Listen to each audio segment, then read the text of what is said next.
depths of depravity that...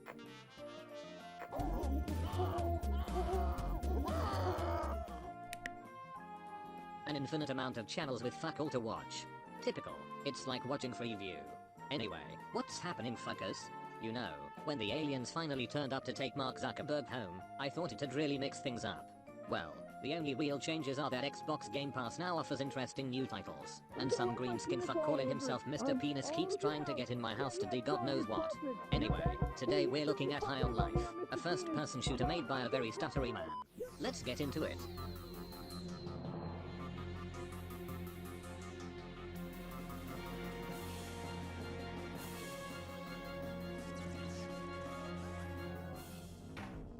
High on Life is a first-person shooter, which combines elements of Metroidvania and Adult Swim nonsense. From the mind of Justin Roiland, creator of Rick and Morty and House of Cosbys, you play as a random nobody, thrown into the world of interplanetary bounty hunting, after an alien drug cartel invades Earth, and starts snorting humans like they're prime Doncaster meth. At least I think that's what this is, not sure if I have to blur it, but someone's probably wanking to it. You then must explore bizarre alien worlds, meeting many colorful characters, while taking out the various members of the cartel. High on Life's gameplay combines platforming exploration with chaotic fast-paced combat, while initially limited in terms of weapons and abilities, with only Kenny, the basic pistol stuttered by Roiland himself, available at the start. High on Life offers 4 distinct guns, each offering abilities useful in both exploration and combat. For example, Kenny offers an additional scatter shot that can also be used to activate certain objects. However, considering how enthusiastic he is to lockshot out his foothold, he's getting something out of it as well. Do it! Shoot me, fresh meat! Shoot me! Bruh. You shot me, I'm dead! Holy fuck. I'm coming. High on Life thankfully avoids relying on its humor, and once you break through the awkward humor and little green characters, there is a genuinely enjoyable game underneath. While having only 4 guns may initially feel as restrictive as a rubber band round your bell end, the abilities compensate for it, and keep the gameplay fresh. Whether it be juggling enemies using the scatter shot, or playing fucking tennis using a sword blade and a talking knife who likes stabbing as much as your average Londoner, High on Life encourages experimentation in its combat, and avoids becoming repetitive. While not overly reliant on it, the writing of High on Life is what really sets it apart, and was probably my favorite aspect of the game. I can appreciate that Justin Roiland's comedy is divisive, in the same way something like Marmite is, and that this game is the equivalent of eating a whole jar with a spoon like a fucking animal.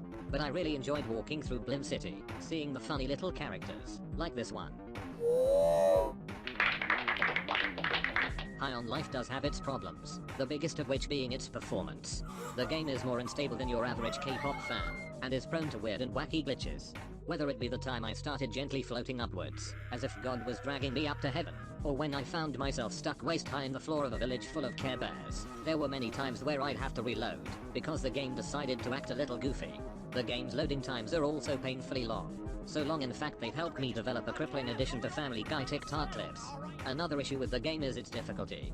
High on Life offers very little challenge, even on its highest setting, and I can probably count on one hand the times I died during the story.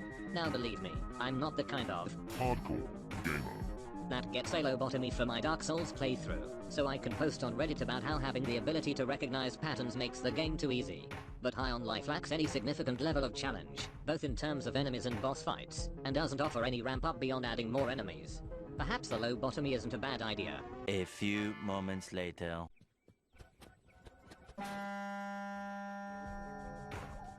The game's presentation is quite impressive, and something I was quite surprised with.